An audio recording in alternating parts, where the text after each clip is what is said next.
In today's video, I'm going to be giving you 3 tips for how you can get more drafts in on MTG Arena for less money. Starting off with tip number 1, the easiest tip, that is going to be to always re-roll your daily quests if it is not a 750 gold quest. As you can see here, some quests are worth 750 gold, some quests are worth 500 gold. And every day you get to re-roll one of your quests. If you always re-roll a 500 gold quest, you have that chance to re-roll into a 750 gold quest, netting you an extra 250 gold when you achieve that quest, so you can use that extra gold towards your next draft entry fee. The second tip is that when you are drafting on Arena, it is better to always use gems to enter the event rather than gold, if you are planning on playing in a premier level event like the Arena Open or a qualifier play-in. Let me explain the math with some of the entry fee stuff. So on Arena, a premier draft costs 10,000 gold or 1,500 gems. This is the same entry structure as a traditional draft, and a quick draft is simply half that much, either 5,000 gold or 750 gems.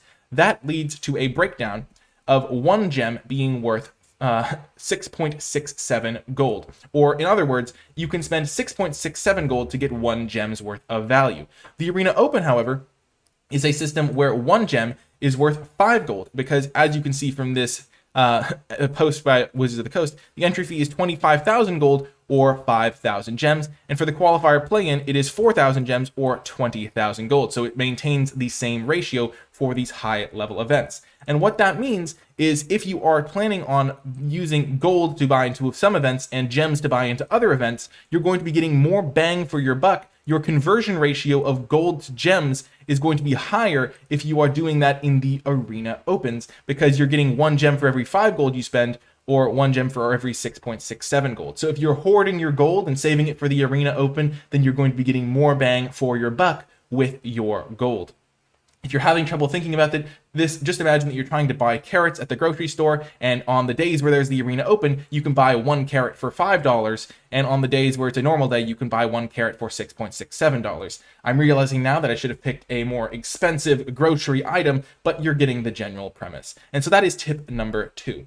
And tip number 3 is a little bit more complicated, a little bit more involved, but it involves the way duplicate protection works on MTG Arena. If you only care about draft, and you only care about maximizing the amount of gems that you get so you can draft, then you can use this tip to get a little bit more gold and a little bit more gems from your drafts themselves. Because in Magic Arena, if you have 4 copies of a rare and you acquire the 5th copy of that rare, instead of it going to your collection and becoming the 5th copy, you will get 20 gems instead. If it's a mythic rare, you will get 40 gems instead. So if you have a way of getting all of the rares and mythics in a set, then every time you draft one of those, you'll get some amount of gems back that you can then use for your next draft entry fee. So on MTG Arena, on the client, if you go to decks and you go to collection, not something you might necessarily do if you only play limited where you're not building decks, you can sort by not collected, Streets of New Capenna, and then rares and mythic rares.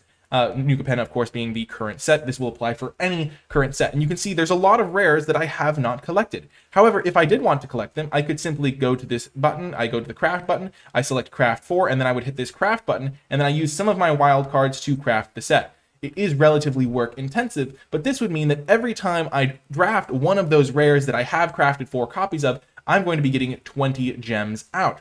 Now, you might wonder, okay, I'm going to run out of my wild cards pretty quickly doing this, and that is true. And so there's an even extra tip that you can use within this tip to start getting more wild cards. Now, when you draft the 5th copy of a rare or mythic, you will get some gems accordingly. However, if you draft the 5th copy of a common or uncommon, you don't get gems, but you do get some compensation in the form of Vault Progress. Now, the Vault contains 1 mythic rare, 2 rare wildcards, and 3 uncommon wildcards. So, if you are trying to craft all of the rares and mythics, filling up the Vault will give you more wildcards to pursue that quest. The way that the Vault works is that if you draft the 5th copy of a common, you get 1 point of Vault Progress, and the 5th copy of an uncommon, you get 3 Vault Progress. And when you get to 1,000 Vault Progress, the Vault can be opened and contains those wildcard rewards. So if you have plenty of time and energy, you can go and not just filter by rare and mythic, but also by common and uncommon, and then you can start crafting all of the commons and uncommons, so every time you draft one of those cards, you will get Vault Progress, which will then turn into more rare and mythic wild cards,